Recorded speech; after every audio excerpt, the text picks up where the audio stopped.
할렐루야. 오늘 저는요 에스라 7장 말씀을 가지고 하나님의 선한 손의 도우심, 하나님의 선한 손의 도우심이라는 제목으로 은혜를 나누려고 합니다.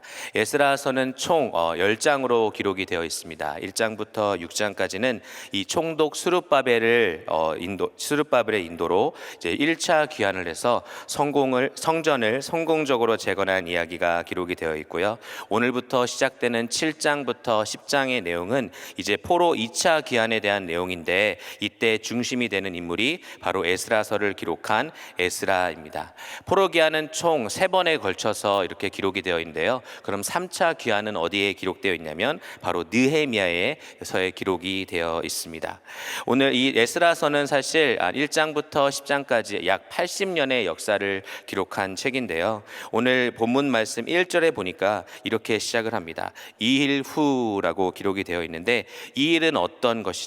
바로 이 1차 포로 기한 가운데 성전 재건이 완성이 되고 봉헌식을 올려드리고, 그리고 이듬해 유월절을 드린 후라고 이야기를 하는데, 사실 이때 2일 후는요 단순히 몇 년이 지난 것이 아니라 약 58년에서 60년의 시간이 흐른 후라고 보시면 됩니다. 그러니까 6장과 7장 사이에는 거의 60년이라는 시간 갭이 있다는 것을 알면 좋습니다. 그러면은 이 성경 이야기 가운데 이 60년이라는 시간 가운데는 어떤 일이 있었을까요? 이 성경에 나오는 이 페르시아 바사왕 계보를 보면요, 첫 번째 왕은 고레스 왕이죠. 그리고 두 번째는 성경에는 등장하지 않은 캄비세스라는 왕이 있습니다. 그리고 세 번째 왕은 1차 기한 때 많은 도움을 주었던 다리오 왕이고요. 네 번째 왕은 에스더의 남편인 아하수에로가 있습니다. 그러니까 이 성경을 연대기적으로 읽게 되면 이 에스라 6장까지 읽으시고 에스더서를 읽으시면 이렇게 이야기 순서대로 우리가 읽을 수 있는 것이죠. 이 다섯 번째 왕 아닥사스다는 에스라의 이 2차 귀환을 허락했을 뿐만 아니라 우리가 느헤미야서를 읽어보면 그때 등장하는 왕도, 그때 느헤미야의 귀환을 허락하는 왕도 아닥사스다인 것을 볼 수가 있습니다. 어쨌거나 1차 포로 기한 가운데 성전을 성공적으로 재건하고 60년의 시간이 흘렀습니다. 그리고 오늘 이 에스라서 7장은요 네 부분으로 이렇게 볼 수가 있는데요. 첫 번째 부분은 1절에서 6절까지 바로 이 포로 기한의 2차 포로 기한의 중심이 되는 인물 에스라의 신상에 대해서 기록이 되어 있습니다. 특별히 그는 대제사장 아론의 16대 손이라고 기록을 하고 있고요. 두 번째 부분 7절부터 10절은 이 에스라를 중심으로 한 귀환이 언제 떠났고 얼마나 걸렸고, 그리고 에스라가 어떤 마음으로 돌아왔는지 기록을 하고 있습니다. 그리고 세 번째 부분은 11절부터 26절의 내용인데요. 바로 이 아닥사스다가 이 2차 귀환하는 에스라에게 내린 조서의 내용이 아주 자세히 기록이 되어 있습니다. 그리고 마지막 부분 27절부터 28절은 이 아닥사스다의 조서를 받고 여호와를 송축하는, 하나님께 감사하는 내용이 27절과 28절에 기록이 되어 있습니다. 저희 오늘 한 구절 말씀은요 에스라서 7장 28절인데요. 우리 한번 같이 읽었으면 좋겠습니다. 시작. 또 나로 왕과 그 모사들의 앞과 왕의 권세 있는 모든 방백의 앞에서 은혜를 얻게 하셨도다. 나의 하나님 여호와의 손이 나의 위에 있으므로 내가 힘을 얻어 이스라엘 중에 두목을 모아 나와 함께 올라오게 하였노라. 아멘. 저는 오늘 말씀 제목을 하나님의 선한 손의 도우심이라고 정했는데요. 오늘 7장 말씀을 보니까 하나님이 도우셨다, 하나님의 손에 도우심을 그리고 이 28절에 보면 여호와의 손이 나의 위에 있으므로 라고 기록이 되어 있습니다. 이것이 3번이나 반복되는데요. 그러면 이 말씀 가운데 하나님의 선한 손의 도우심이 어떻게 나타나는지 한번 살펴보기를 원합니다. 첫 번째는요, 하나님의 선하신 손의 도우심은 그 시대에 준비된 사람을 보냄으로써 당신의 백성을 도우신다라는 것입니다. 이제 이 에스라서 자신이 1절부터 5절까지 족보에 대해서 기록을 하고 있습니다. 이 성경에 등장하는 개인의 족보 가운데는 아마 예수님의 족보 다음으로 긴 족보가 아닐까 싶습니다. 특별히 이 7장 5절에는 이렇게 기록이 되어 있는데요. 아비수아의 13대 손이요 비느하스의 14대 손이요 엘르아살의 15대 손이요 대제사장 아론의 16대 손이라라고 기록이 되어 있어요. 에스라는 자신이 이스라엘 최초의 대제사장인 아론의 이런 자손임을 이야기합니다. 그러니까 이 에스라는 이스라엘 백성들을 영적으로 이끌 수 있는 자격이 되는 사람이다라고 소개를 하고 있는 거예요. 하지만 에스라는 그냥 혈통상으로 준비되어 있는 사람이 아니었습니다. 6절 말씀에 보니까 이 에스라가 바벨론에서 올라왔으니 저는 이스라엘 하나님 여호와께서 주신 바 모세의 율법에 익숙한 학사로서 그 하나님 여호와의 도우심을 입음으로 왕에게 구하는 것은 다 받는 자더니. 이 말씀을 계속 띄워주시면요, 이 여기에서 에스라를 모세의 율법에 익숙한 학사라고 되어 있습니다. 이 익숙한이라는 단어는 뭐냐면요, 마히르라는 단어인데 민첩하다 그리고 능숙하다라는 의미가 있습니다. 그러니까 이 에스라가 율법에 익숙했다라는 것은 뭐냐면요, 율법을 그냥 단순히 잘 이해하고 있었던 게 아니라 능숙하게 이해하고 그 율법을 준행하는데 민첩했던 자라고 우리가 보면 됩니다. 그 율법의 교훈이 필요할 때는 어느 곳에 어느 말씀이 있는지 재빨리 찾아내서 알려줄 수 있는 학사였고요. 또 율법의 내용이 어려워서 해석이 필요할 때는 그 해석을 신속히 풀어줄 수 있는 학사였고요. 그리고 단지 그 율법을 지식으로 갖고 있는 것이 아니라 그런 가르치는 그런 선생으로만 있는 것이 아니라 그 누구보다 민첩하게 율법을 준행하는, 율법을 행하는 사람이었다라는 것입니다. 그리고 6절 말씀에 계속 보면요, 이런 그를 여호와 하나님께서 도우셨다라고 기록이 되어 있어요. 아마 에스라는 이 바사 제국, 이 세계를 제패했던 이 페르시아 제국에서 위에 굉장한 높은 위치에 있는 사람으로 보입니다. 왜냐하면 성경에 보니까 왕에게 구하는 것은 다 받는 자더라라고 말씀에 기록되어 있어요. 어쩌면 에스라는 그 세계를 제패한 이 바사 왕 제국에서요, 그냥 편하게 높은 지위를 가지고 왕의 총애를 받으면서 편안한 삶을 살 수 있었을 것입니다. 그러나 에스라는 그런 삶을 포기하고 지금 예루살렘으로 올라가는 것이죠. 자, 그러면 하나님께서는 왜 에스라를 이 2차 기한의 중심 인물로 세우셔서 이 예루살렘에 보내시길 원했을까요? 이 7장 내용에는 그냥 브리프하게 이 예루살렘의 2차 귀환에 대해서, 그리고 조서에 대해서, 그리고 에스라가 감사한 내용에 대해서 기록이 되어 있지만 이 8장의 내용에 보면은 얼마나 좀 어렵게 또 그 돌아가는 길이 쉽지 않았던 것을 기록하고요. 그 돌아가자마자 이 에스라가 이스라엘 방백들을 통해서 9장에 이스라엘 사람들이, 귀환한 예루살렘 백성들이 어떤 영적 상태에 있는지를 듣게 됩니다. 에스라는요, 이 보고를 듣고 속옷과 겉옷을 찢고 수염을 뜯으면서 또 머리까지 뜯으면서 회개 기도를 했다는 말씀이 9장에 기록되어 있습니다. 어떤 보고를 들었는지 제가 에스라서 9장 1절부터 2절 말씀을 우리말 성경으로 읽어드리겠습니다.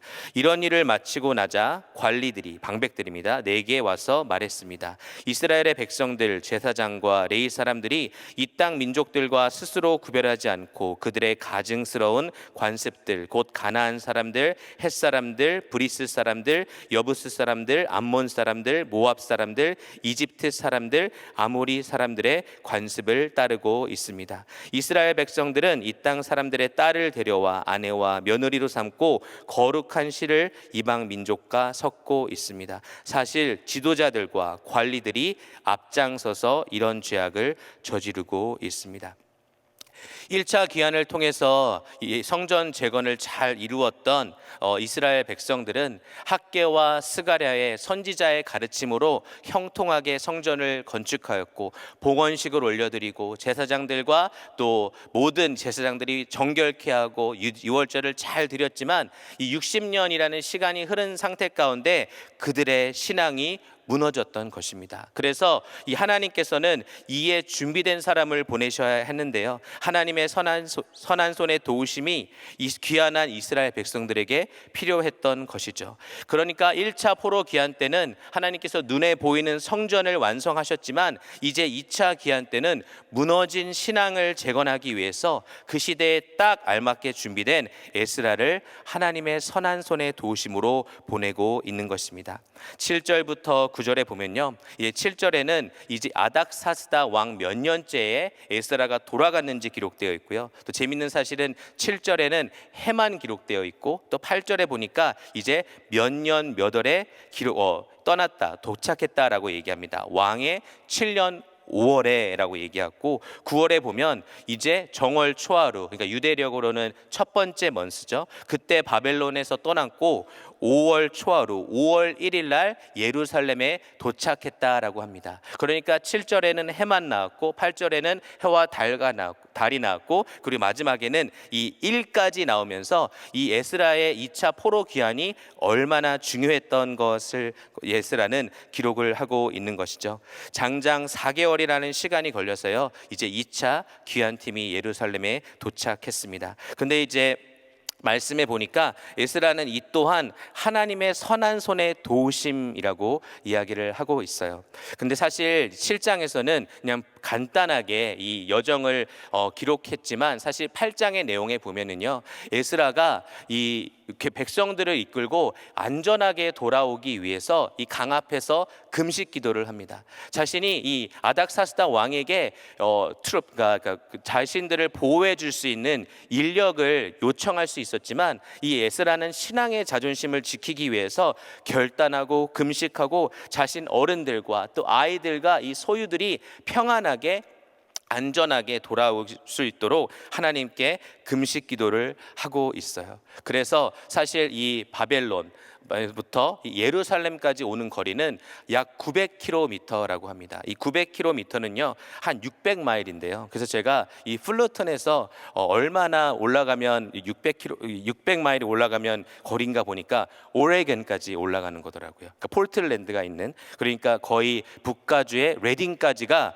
이 900km라고 합니다. 그래서 장정들이, 그냥 남자들이 걸어가면 한 달이면 걸어갈 수 있는 거리인데, 아이들도 자신의 소유들도 챙겨갔기에 이 4개월이라는 시간이 걸렸던 것이죠. 그리고 이 10절 말씀에 보니까 10절 말씀에는 왜 에스라가 이 바사에서의 평안한 삶을 포기하고 예루살렘으로 돌아갔는지, 어떤 마음으로 돌아갔는지 알려줍니다. 우리 10절 말씀은 함께 읽어볼까요? 시작. 에스라가 여호와의 율법을 연구하여 준행하며 율례와 규례를 이스라엘에게 가르치기로 결심하였더라. 한국말에는 기록되지 않았지만 영어에는요, 왜냐하면이라는 의미가 있는 for라는 단어가 기록되어 있습니다. 그러니까 이 에스라가 예루살렘으로 돌아가려 했던 이유는 율법을 연구하기 위해서, 율법을 준행하기 위해서, 율법을 가르치기 위해서 그는 굳건하게 결단했다라는 것입니다. 여기서 결심했다라는 단어를 원문을 보면요, 그 마음을 굳게 확정하였다. 그리고 공동 번역에 보니까 에스라는 그 율법을 연구하고 준행하고 가르치려는 마음밖에 없었다라는 것입니다. 그러니까 에스라는 이 바사에서의 평안한 삶을 포기했던 이유는 그 마음 가운데 이스라엘 백성들을 영적으로 회복시키려는 그 간절한 일념에 붙잡혀 있었다라는 것입니다. 여러분 한번 적용해 보시길 바랍니다. 여러분 요즘 어떤 결심을 굳건히 하고 있습니까? 어떤 일념에 강하게 사로잡혀 있습니까? 그것이 하나님을 기쁘시게 하는 결심이 되기를 주님의 이름으로 축원합니다. 하나님의 선한 도우심은요, 두 번째, 믿음의 결단을 한 자에게 임한다라는 거예요. 에스라는 10절 말씀에서 여호와의 율법을 연구하고 준행하고 가르치기 위해서 결심했더니 이 11절부터 쭉 보니까 이 아닥사스다의 도움으로 하나님의 선한 도우심이 임합니다. 여러분, 이 바사는, 이 페르시아는요, 영원할 것만 같았던 바벨론을 무너뜨리고 그 세계를 정복했던 나라입니다. 지금으로 치면 미국과 비슷할 수 있죠. 그런데 하나님의 선한 도우심의 손길이 누구로 오냐면 바로 그 아닥사스다 왕을 통해서 왔다라는 것입니다. 이 7장 12절의 말씀에 보니까 그 아닥사스다를 어떻게 표현하냐면요, 12절에 모든 왕의 왕 아닥사스다는, 그러니까 그가 권력자 중에 권력자여 왕 중에 왕이요, 세계 가운데 가장 힘이 있는 자인데 하나님께서는 그 믿음의 결단을 한 에스라에게 바로 이런 하나님 선하심의 도우심을 보내고 있다라는 것입니다. 그래서 이 에스라가 받아든 조서의 내용에는요, 어마어마한 내용이 기록되어 있어요. 그것이 13절부터 26절까지 기록이 되어 있는데요, 제가 요약해드리면 너희들의 귀환을 허락한다, 은금을 가지고 가라, 하나님의 전을 위하여 드릴 예물도 가져가라, 또 하나님의 전에 쓰일 것이 있으면 내 재산 그런 창고도 사용해라. 성전에서 일하는 사람들의 세금을 면해줘라. 그리고 너가 재판관이 되어서 통치자가 되어서 그 예루살렘을 다스리라. 그래서 재판권과 통치권까지 주는 것을 볼 수가 있습니다. 바로 이 말씀 가운데 깨달을 수 있는 것은 무엇입니까? 하나님의 선한 손의 도우심은요, 바로 믿음으로 결단하고 살려고 하는 사람을 하나님께서 도우신다라는 것입니다. 아멘입니까? 여러분은 믿음으로 살기를 굳게 결심했을 때 경험했던 하나님의 선한 도우심은 무엇이었습니까? 그리고 여러분의 아닥사스다는 누구입니까? 정말 이 모든 것이 하나님의 은혜라고 고백할 수밖에 없는 이 에스라는요, 이렇게 하나님을 송축합니다. 27절과 28절의 말씀인데요, 우리 한번 27절, 28절 함께 읽도록 하겠습니다. 시작. 우리 열조의 하나님 여호와를 송축할지로다. 그가 왕의 마음에 예루살렘 여호와의 전을 아름답게 할 뜻을 두시고 또 나로 왕과 그 모사들의 앞과 왕의 권세 있는 모든 방백이 앞에서 은혜를 얻게 하셨도다. 나의 하나님 여호와의 손이 나 위에 있으므로 내가 힘을 얻어 이스라엘 중에 두목을 모아 나와 함께 올라오게 하였노라.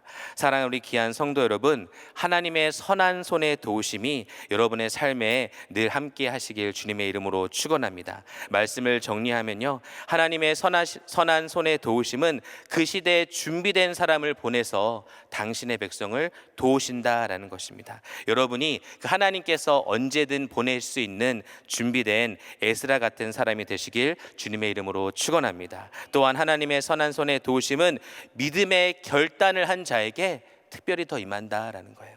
우리 하나님께서는 하나님께 자녀에게 아낌없이 조건 없이 그분의 사랑을 베푸시지만 오늘 말씀 가운데 보니까 하나님 나라를 위해서 율법을 연구하고 준행하고 율법을 가르치기로 한 결심한 에스라에게 특별한 하나님의 도우심이 임했던 것을 볼 수 있습니다. 우리 사랑하는 우리 귀한 성도 여러분, 오늘 하루도 어떤 다른 사람의 손길이 아니라 하나님의 선한 손의 도우심을 받아 사시는, 승리하시는 귀한 하루가 되시기를 주님의 이름으로 축원합니다.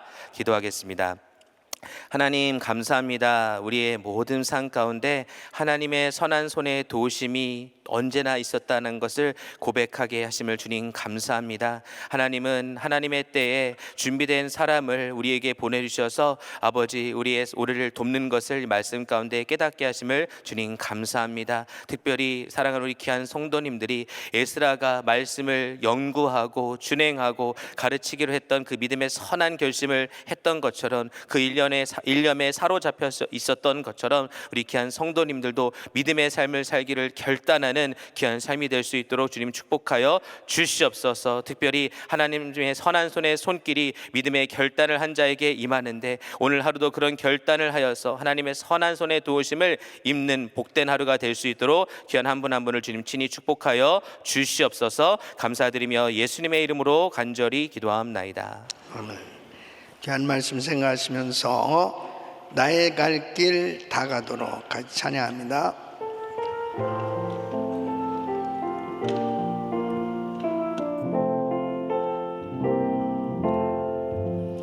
나의 갈 길 두 손 높이 드시고 예수 인도하시니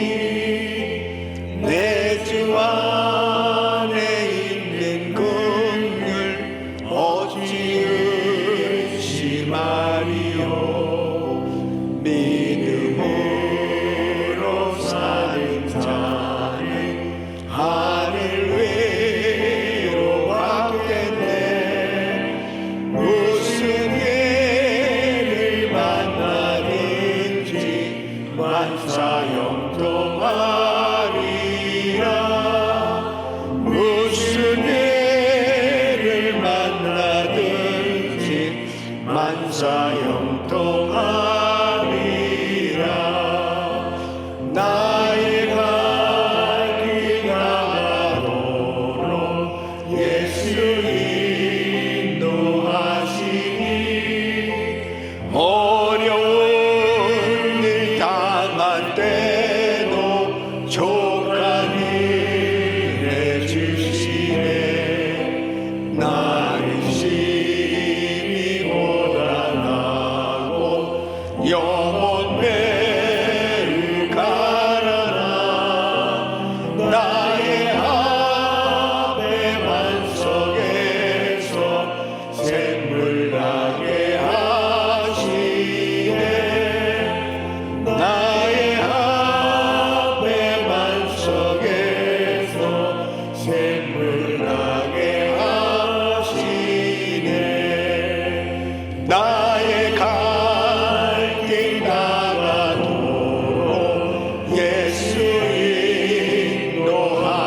인도하시니 그의 사랑 오직 근지 말로 할 수 없도다.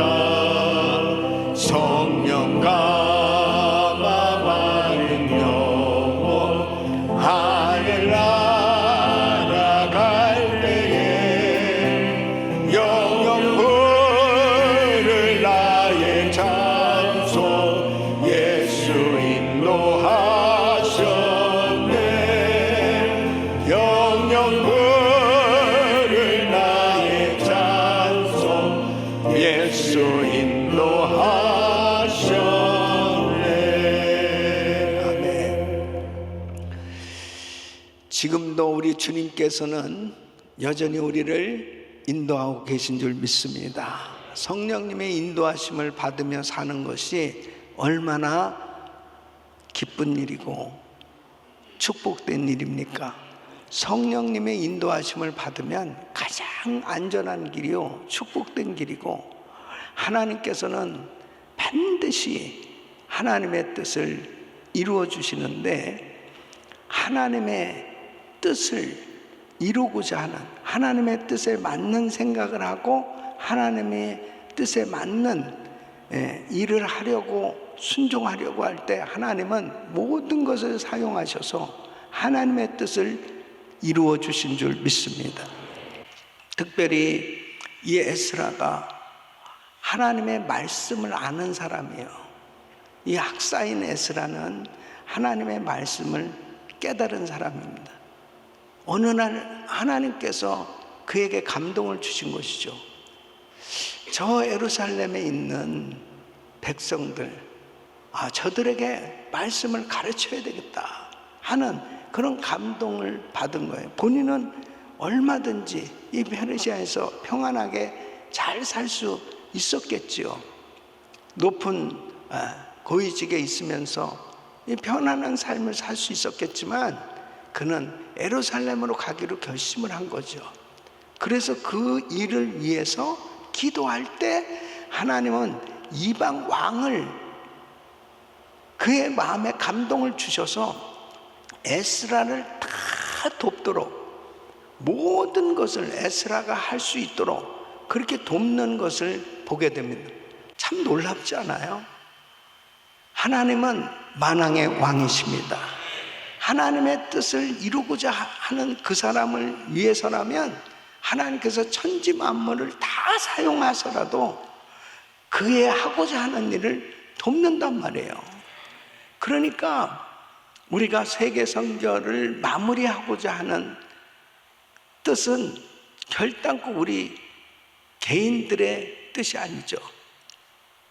하나님의 뜻입니다. 마태복음 24장 14절 이 천국 복음이 모든 민족의 증거되고 온 세상에 전파하는 그제야 끝이 오리라. 복음이 땅끝까지 전해지고 모든 민족, 모든 족속에 다 복음이 전해지면 우리 예수님 오시는데, 너희는 가서 모든 족속으로 제자를 삼아라. 복음을 전하는 것, 선교하는 것은 해도 되고 안 해도 되는 옵션이 아니고 반드시 교회가 해야 될 사명인데, 이 일을 하기 위해서 하나님 건강이 필요합니다. 하나님 물질이 필요합니다. 하나님 은사가 필요합니다. 하나님 사람들이 필요합니다.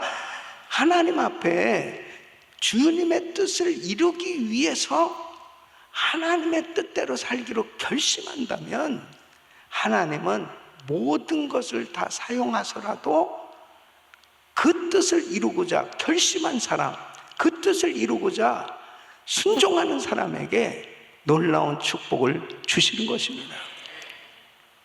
왜 영주권이 필요하고, 왜 시민권이 필요하고, 왜 신분의 문제가 해결돼야 되며, 왜 내가 건강해야 되고, 왜 나의 사업이 잘 돼야 되고, 왜 우리 가정이 평안하고 행복해야 되고, 왜 나에게 정말 동역자들이 필요하고, 이 모든 구체적인 기도 제목들은 육신을 위해서가 아니고 하나님의 복음 사역을 위해서 살고자 하는 것은 하나님의 뜻이기 때문에 하나님은 하나님 방법으로 역사해 주신다는 거예요. 그러므로 가장 중요한 것은 먼저 그의 나라와 그의 의를 구하는 것입니다. 에스라가 먼저 그의 나라와 그의 의를 구하는, 내가 이 모세 율법을 반드시 가르쳐야 되겠다. 결국 에스라는 2차 포로 기한에 주도를 하면서 예루살렘에 와서 말씀 부흥을 일으킨 사람입니다. 저는 왜 우리 교회가 1월 달부터 이렇게 금식으로 계속 릴레이 금식 기도라, 그 다음에 이 마지막 주일날 성경 퀴즈 데이를 갖게 됐는데, 결국은 말씀과 기도가 함께 하나님 앞에 간절히 말씀을 붙들고 기도하는 가운데 말씀 부흥이 일어나는 것입니다. 지금은 성경으로 돌아가야 될 때입니다. 성경으로 돌아가야 될 때입니다. 그래서 하나님 앞에 우리가 오늘 다시 한번 결심하면서, 에스라처럼 결심하면서 하나님 뜻대로 살기로 결심하고, 하나님 뜻을 이루기 위해서 내가 무엇을 결심해야 될 것인지를 다시 한번 하나님 앞에 각오하고 부르짖을 때, 우리가 구하지도 않는 기도 제목까지 하나님은 응답해 주셔서 그 일을 이루도록 역사하실 줄 믿습니다. 두 손을 가슴에 모시고 몸이 아픈 분들은 아픈 곳에 손을 얹으십시오. 거룩하신 아버지 하나님, 에스라가 모세의 율법을 연구하고 준행하고, 그리고 그 모세의 법도와 규례를 가르치기로 결심할 때 하나님은 그를 예루살렘에 보내셔서 큰 부흥을 이루게 해주셨습니다. 아버지, 너무나 이 세상이 하나님의 말씀에서 멀어져 가고 있습니다. 말씀 부흥이 일어나게 하여 주시옵소서. 우리가 이번에 성경 퀴즈데이를 준비하면서 그냥 지식적으로 아는 것이 아니고 그 말씀이 심령 속에 새겨지게 하여 주시고, 그 말씀대로 살려고 몸부림치는 은혜가 있게 하여 주시고, 그 가운데 성령의 불이 떨어지게 하여 주시옵소서. 하나님의 약속의 말씀이 우리의 삶에 이루어지는 놀라운 부흥이 일어나게 하여 주시옵소서. 연약한 육신들 이 시간 주의 피물은 손으로 안수하사 깨끗게 하여 주시옵소서. 예수 그리스도 이름으로 명하노니 모든 병만은 떠나 갈지어다, 떠나 갈지어다, 깨끗함 받을지어다. 예수의 이름으로 일어날지어다, 회복될지어다, 모든 수치는 정상이 될지어다. 하나님 도와 주시옵소서. 그래서 복음을 전할 수 있도록, 주님을 기쁘시게 하는 삶이 될 수 있도록 하나님 은혜를 부어 주시옵소서. 이제는 우리 구주 예수 그리스도의 은혜와 우리 하나님 아버지의 근원하신 사랑, 성령님의 감동감화 교통 충만하신 은총이 하나님의 뜻대로 살기로 결단할 때 하나님의 선한 손에 도우심을 받아 하나님이 이렇게 하셨다고 하나님께 영광 돌린 삶이 되기를 원하는 모든 성도들 머리 위에 이제로부터 영원토록 함께 있을지어다. 아멘. 아멘. 이제 기도하실 자리 잡으시고 그리스도인 기도 제목들 가지고 기도하십니다. 담임 목사님 가정과 사역을 위해서 계속 기도해 주시길 바랍니다. 여러분 기도로 금식 기도 잘 감당하고 있습니다. 오늘 저녁에는 아론과 훌 중보기도 용사의 밤, 목자 부흥의 밤이 있습니다. 모든 본인이 아론과 훌 중보기도 용사라고 생각하시는 분들은 오시면 돼요. 그리고 목자 부목자는 당연히 오늘 밤 나오셔서 함께 말씀으로 은혜 받고 기도하는 그런 시간이 꼭 되시길 바라고요. GTD 209기 위해서 계속 기도해 주세요. 또 부서는 영아부 이한숙 전사님, 김혜나 간사님, 또 봉사하는 귀한 티처들 위해서 기도해 주시길 바랍니다. 한 분의 선교사님 가정은 중동에서 사역하는 김선교사님 사역을 위해서 계속해서 기도해 주시길 바라고, GMI 선교사 훈련은 15기생들 위해서 기도해 주시기를 바랍니다. 주여 부르짖고 기도합니다. 주여 주여 주여